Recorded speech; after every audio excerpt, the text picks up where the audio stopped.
Sa video na ito, i-share ko sa inyo kung paano ba mag-edit ng videos na may sound effect.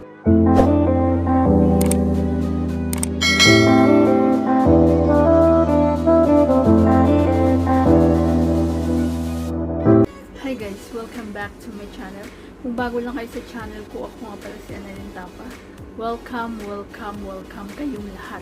At kung hindi pa kayo nakapag-subscribe, i-click nyo lang ang subscribe button sa baba at paki-click nyo na rin ang bell notification para ma-notify kayo sa lahat ng mga videos na i-upload ko. Kung bago lang kayo sa channel ko guys, nag-upload ako ng mga video tips, video tutorial, nang sa ganun ay may share ko ang kaalaman ko sa kapwa ko YouTubers, lalong-lalo na sa mga new YouTubers na nagsisimula pa lang gumawa ng kanilang channel.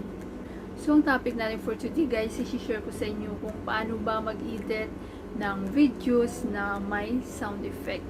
So, i-share ko sa inyo at napakadali lang at ang gamit natin is InShot. So, kapag gusto nyo malaman kung paano ba mag-edit ng videos na may sound effect, keep on watching. Hi guys, sa video na ito, i-share ko sa inyo kung paano mag-edit ng video na may sound effect. So, napakadali lang ito guys, at maraming mga baguhan na nagtatanong kung paano nga ba mag-edit ng videos na may sound effect. So, ang gamit natin na editor is InShot. Kasi hindi pa nakakalam ng InShot. Ang InShot is napakagandang apps guys, lalo na sa mga baguhan kasi napakadali niyang gamitin. So, ito yung ginagamit ko. Ayan, InShot. At saka CapCut. So, pwede siya sa Android, pwede siya sa iPhone. So, ang gamit ko is Android. So, i-install nyo lang itong apps na ito guys. Then, kung ma-install nyo na, i-open na natin. So, click nyo lang yan. Ayan. So, pag na-open na yung InShot, ito yung itsura niya. Meron siyang video, meron siyang photo, meron siyang collage. So, dahil mag-i-edit tayo ng video, click natin ang video. Then, nakikita nyo, new, click nyo lang itong green. Then, mapupunta tayo sa ating gallery. Then, dapat may napili na kayo, may nakasave na kayong video na gusto nyong i-edit. So, maghanap lang ako dito guys ng video. So, ito, ayan, asawa ko, no, pumunta kami sa barbecue party. So, yan. Then, i-click nyo itong green. Sa baba, green, yan.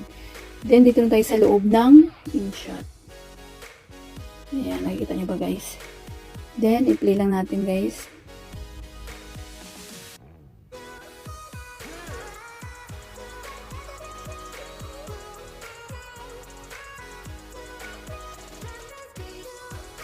Ayan. So, masyadong maiksi. So, mag-antay ng another video. So, kung gusto nyo mag-add ng another video, mag-plus lang kayo, then video. Then, pupunta ulit tayo sa ating gallery. So, halimbawa, ito yung video ko. Ayan, itong karugtong ng video. Ayan. So, i-play natin. So, ang gamit ng ito guys, kung gusto nyo mag-add ng music, may mga music dito sa InShot na free lang, pero mag-ingat kayo, may copyright. So, halimbawa, lagyan natin ng music para may kabuhay-buhay din siya.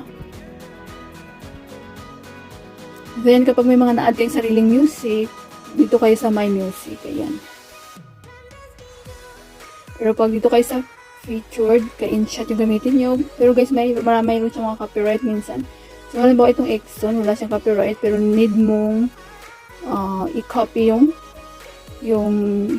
name ng artist at saka song, and ipipaste mo sa description mo kapag mag-upload ka ng video. So, pili lang kayo dyan.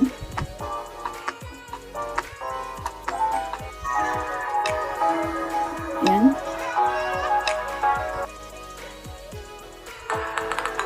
So, halimbawa itong views or last summer. Then, i-use nyo lang. Ayan. So, nakikita nyo mayroon lang lavender. Ayan. So, music yan. Oh my God! So, back lang natin guys. Diba gusto nyo maglagay dito ng mga sticker? May sticker din dyan guys. Ayan.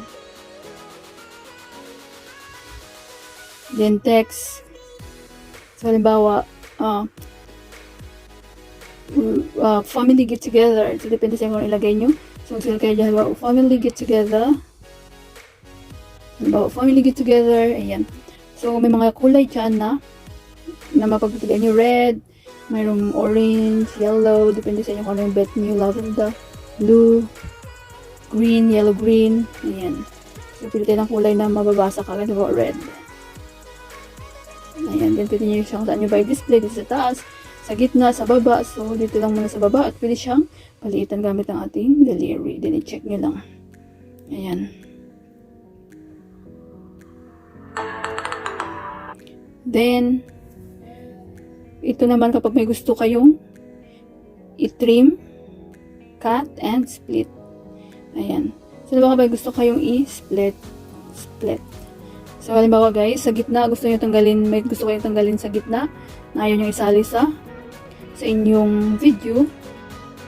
Papakita ko sa inyo. I-click nyo lang tong video. Then, i-click nyo lang tong split. Then, halimbawa dyan sa yung part na yan, ang ayaw nyo isali. Then, i-click nyo lang ang split. Then, di ba nahati na siya? Then, delete. Ayan. So, nawala na yung gusto ayaw nyo isali halimbawa. Kagaya din ito. Halimbawa, dito na part, dito sa gilid, ayaw nyo isali. Click nyo lang. Then, split. Ayan, i-click nyo yung nahati na siya. Then, dito din halimbawa, click nyo yan. Split. Then, i-delete nyo lang guys. Ayan, then delete. Ayan. So, yan ang gamit ng split. May mga background din dito kapag gusto nyo lagyan ng background. Ayan. Daming mga background dyan kung gusto nyo lagyan. So, depende sa inyo kung ano yung bet nyo.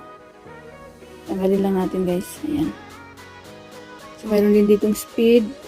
Kung gusto nyo pabagalan, palakasan. Kapag gusto nyo pabagalan, papunta dito sa, ayan, left. Mabagal.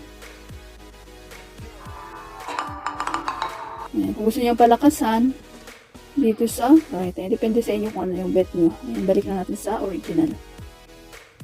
So, itong volume naman, kapag gusto nyo pahinaan, yung original na audio, so, zero nyo lang.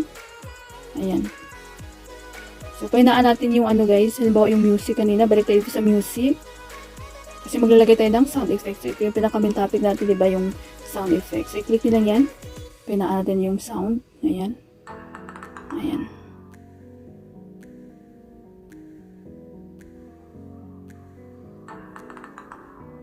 So, alam nyo na kung paano gamitin ang split, maglagay ng music, text. Pwede rin kayo mag-overlay dito, itong PIP. Ayan. Pwede kayo mag-overlay, maglagay kayo ng mga, halimbawa ito. Ayan. Memes, funny videos, ayan. Pwede siya paliitan, pwede siya lagay dyan, dito ba, doon, so dito lang halimbawa. Ayan din, check. O, diba? So, ang mga importante lang, background, speed, crop, kung gusto nyong i-crop, halimbawa pang TikTok yung inyong video, ayan, pang Instagram, so depende sa inyo, kakrop nyo lang. So, balik tayo sa YouTube, then check. May mga voice effect din dyan guys. So, meron akong separate tutorial nitong paano maglagay ng voice effect.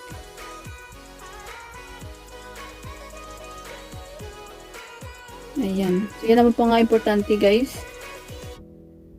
Ito, halimbawa may nakakabaliktad kayong mga video, halimbawa nakagana yung video nyo, so, click nyo lang itong rotate, ayan.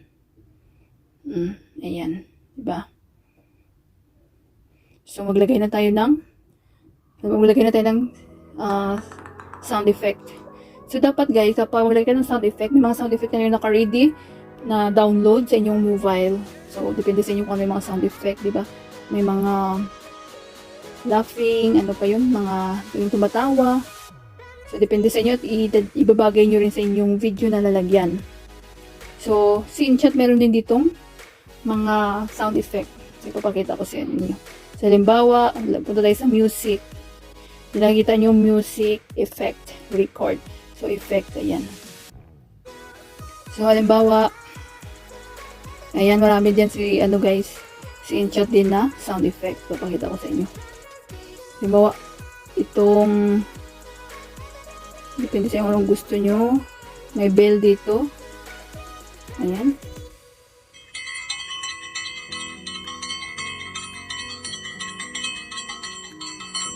Halimbawa itong yung tumatawa. Ayan.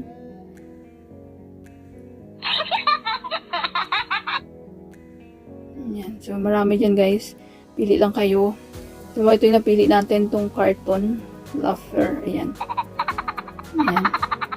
Nabawa yung video noise, funny video or anything. Kasi nakakatulong yung mga sound effect na mga ano, di ba? Para hindi maboboard yung mga viewers. So, use nyo lang. So, ayan, di ba? Meron na. Play natin. Ayan. Then, check. Then, halimbawa dito kayo banda maglagay. Depende sa inyo guys kung saan ba yung ibabagay nyo sa inyong video kung saan kayo maglagay ng mga sound effect. So, halimbawa dito kayo maglagay banda. So, i-post nyo lang yan, yung video nyo. Punta kayo sa My Music. Halimbawa, may na-download kayong sarili nyong sound effect. So, click nyo lang itong music. Punta kayo sa My Music. Ayan. So, yan. May mga na-download ako ditong sound effect.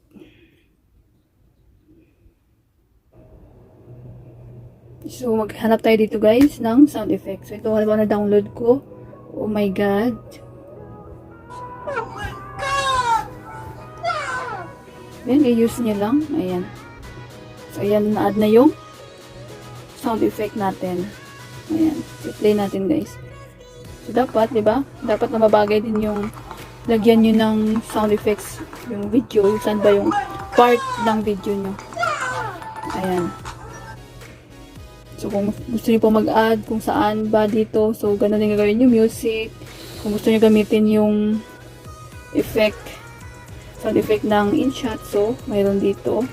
So, kapag may mga na-download kayo, so dito sa My Music, ayan. Wala kasi akong masyado na-download sa isa kong phone na sound effect.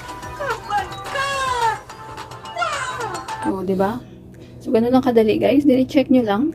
Di pag okay na kayo lahat, na-edit nyo na, natanggal nyo na yung mga ayaw nyong isalama sa video nyo, may music na. Then, madali lang ito i-save. Nakikita nyo sa taas guys. Ayan. Click nyo lang, save. Then, ito lang pindutin nyo, save. Then, automatic na yan na masisave sa inyong mga galleries. Sa akin, hindi ko na i-save. So, huwag na kayong pumindot dito, guys, ng ito na i-direct nyong ipindot yung save. Ayan.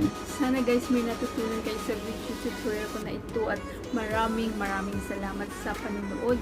Kung meron kayong mga question, suggestion, and request, just leave a comment down below.